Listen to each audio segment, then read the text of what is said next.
minna. Poole pataljoni kõrgelt motiveeritud võitlejate peale lootmine näitab kindrali usku oma reservväelastesse. Ajalugu tunneb näiteid, kui vähemuses olev võitlusrühm on suutnud võita endast mitu korda suuremat, millest unistab ka meie vabadussõda. Gideon oli pärit oma maa kõige väiksemast võimust. Tema otsustas astuda vastu naaberrahva terrorile, vaatamata piiratud ressurssidele, kuna tema süda oli õiges kohas. Gideon sai Jumalalt käsu saata koju kõik, kes tegelikult kardavad sõdida. Koju pidid minema ka need, kes olid kesise motivatsiooniga. Valitud 300 meest, usaldades oma juhti ja Jumalat, purustasid kordades suurema vaenlase. Motivatsiooni ja Jumala kartuse komponenti ei saa kaitsevägi ja rahvas agressiivse naabri kõrval kunagi alahinnata. Selles tähenduses ei ole Eesti vaimulik Jakob Hurda tuntud ütlus, kui me ei saa suureks rahvaarvult, peame saama suureks vaimult, tänagi oma aktuaalsust kaotanud. Tänasel paraadil minu selja taga osalevad Kaitseliidu malevlased on enne meie ette rivisammul astumist seda harjutanud.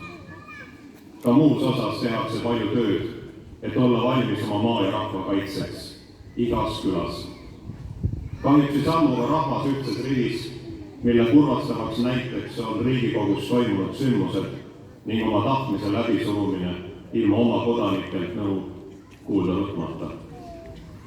Eelmisel nädalal oli Tallinn Euroopa 300 erineva kiriku delegaadi kohtumispaigaks, mille külalisteks oli näiteks Valgevene opositsiooniliider, Konstantinoopoli ökumeeniline patriarh ja Inglismaa Canterbury peapiiskop. Riigil ei tule kasuks, kui kirikute sõnumite rolli soovitakse pisendada, kuna sõda käib ka ennekõike ideoloogia rindel ja selles võitluses tuleb kasutada suure tähega sõna jõudu.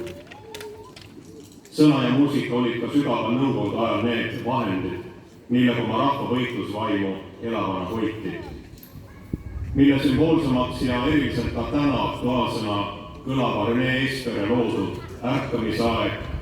Laulusõnad kõlavad alates teisest salmist, mida võivad kõik peast kaasa lugeda. Peagi siin kokku said esimemm ja taat, vaevaga kodu lõid, lapsed majja tõid. Oli õnn, oli rõõm, oli naer, oli nutt, oli töö, oli vaev sellel maal.